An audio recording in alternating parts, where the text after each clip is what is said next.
biggest issue of all, which is the issue of energy. Now, this isn't just the symbol of the cost of living crisis, it is at the heart of the cost of living crisis facing so many families. And just cast your mind back, it's about 25 years ago that the government, the then Conservative government, privatised the energy system. And remember that campaign they had, Tell Sid. They said privatisation is going to be brilliant for people. It's going to be brilliant in terms of prices, brilliant in terms of the services that they get. Well, it hasn't exactly worked out that way, has it? And look, there's only one set of people in this country, apart from the energy companies, who think that this market isn't broken and doesn't need reform, and that's this government. But everybody else can see what's happening.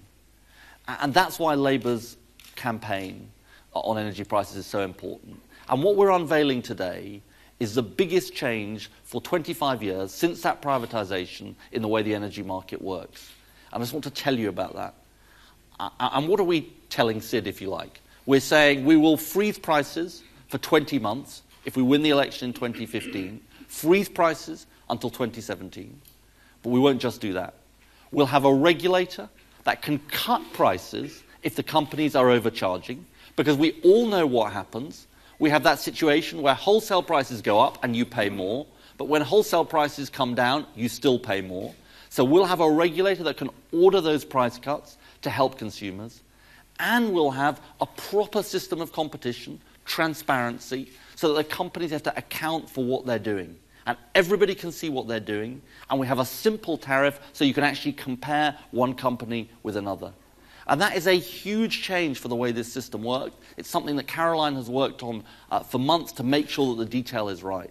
And what this is a real and credible plan, not just to freeze prices, but to get a fair deal for consumers. And what do we have as an alternative from this government? I have to say, as Caroline and I were talking just now, it's hard to keep up hour by hour with this government's policy on energy. Because some of you may know that last night they appeared to be saying that they wanted to freeze energy prices, having said for month after month that Labour's plan wouldn't work and was wrong. Well, now they're saying they don't want to freeze prices. So it is very hard to keep up with them. But what I know is this, that while in public the Prime Minister is attacking Labour's plans, what he's been doing in private is pleading with the energy companies to get him off the hook. Now, that is a weak and flailing Prime Minister. And it is only Labour that is offering a strong and credible plan that we're publishing today, which will really freeze prices and bring relief to families and businesses, and really sort out the energy market in the biggest reform for 25 years. And I think that is the kind of leadership and that is the kind of plan that this country needs.